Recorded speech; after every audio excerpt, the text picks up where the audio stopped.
Yes, hello everyone. So last time I discussed the Ryder Cup effect, and hopefully this has allowed you to better understand how important the event is in 2022 for both the local and the national tourism economy here in Italy.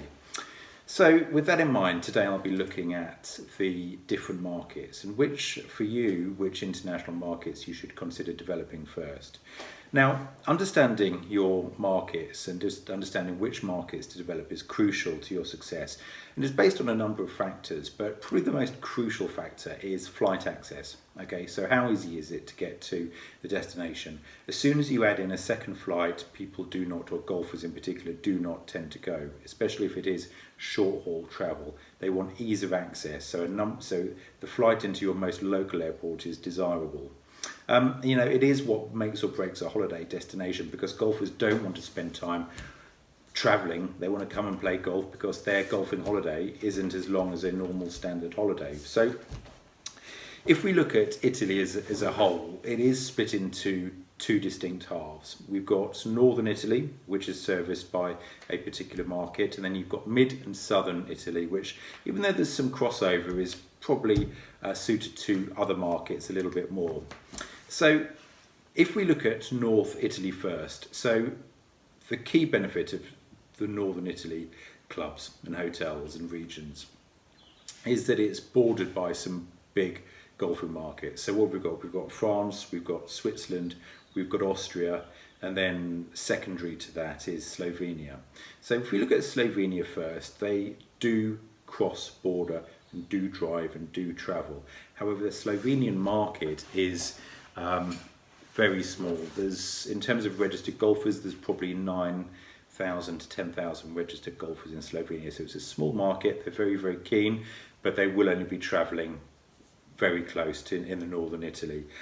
If we look at the other three markets, so France, Switzerland and Austria, these are crucial markets. They're all established, important markets in the world of European golf tourism. They will not be flying into northern Italy to play golf. They will be driving. Sometimes they'll be catching the train. And actually, since this lockdown, I've been speaking to quite a few tour operators, and they have been getting requests about rail trips, because they're all conscious that they can't get somewhere on the plane. So they're asking the tour operators to see, actually, can we get there by train? There's another wider conversation, but it's quite interesting that we could have inquiries at this time during this lockdown from customers who are still researching how to get places. So if we look at northern Italy, I've mentioned France, Switzerland and Austria, but the second largest outbound market in Europe is actually Germany. So whilst it's not bordered, the German market is an established market, especially the Bavarian market for northern Italy. They've got a long history of, over many, many years, of coming and travelling to all the spa towns across northern Italy. So for northern Italy, whilst you can fly in and you've got that flight access into some good big international airports, actually through this, to recover from the lockdown fairly quickly, you should be focusing on the markets which are very, very close to you in terms of a drive away. And you're probably capturing many millions of potentially interested golfers by just looking at those particular markets. Now, if we're looking at mid Germany to southern Germany, obviously the golfer will not be travelling by car. They might be travelling by rail, but they won't be travelling by car. They'll be flying in. So that opens up a whole new network. Now, in terms of the lockdown, what we understand from talking to tour operators and looking on the news is that probably the closest, or the countries which are going to be out of the lockdown soonest are going to be the Scandinavian countries. So whilst that is, you have to get a flight, they're markets which I think you should look at developing. Okay, so in terms of your primary markets for mid and southern Italy, you're looking at first off the domestic market. So the Italian market is always the best one. So working with the tour operators in this particular market. And then Germany, Switzerland, Austria, Scandinavia, France, the UK and the Netherlands. These are all key primary markets.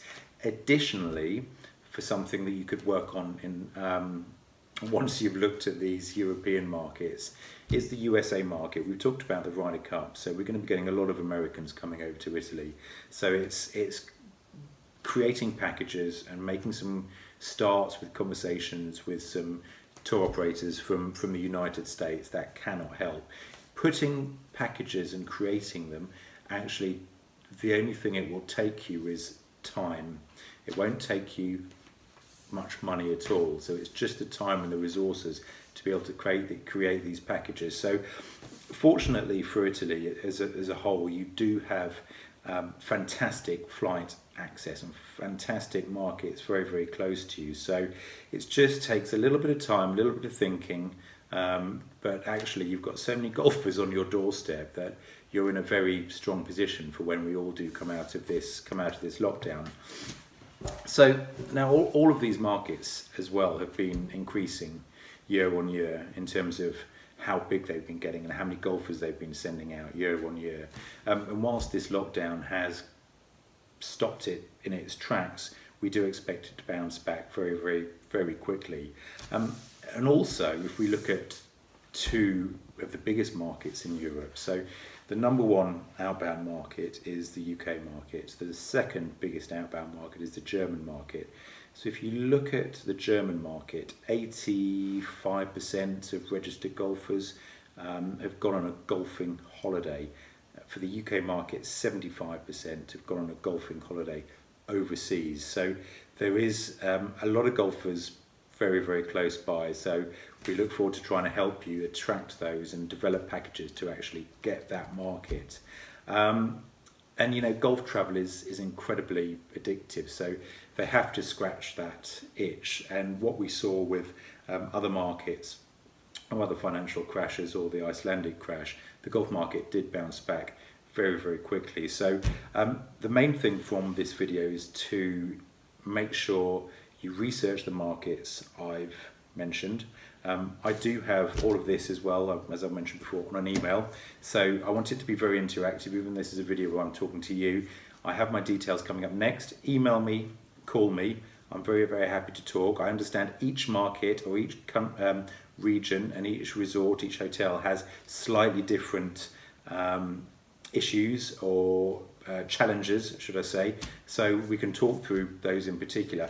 Next video, I'll be explaining how to understand the domestic and international market variances. So I'll be digging just a little bit deeper, but just leaves me to say thank you very much for listening, and I'll speak to you on the next video.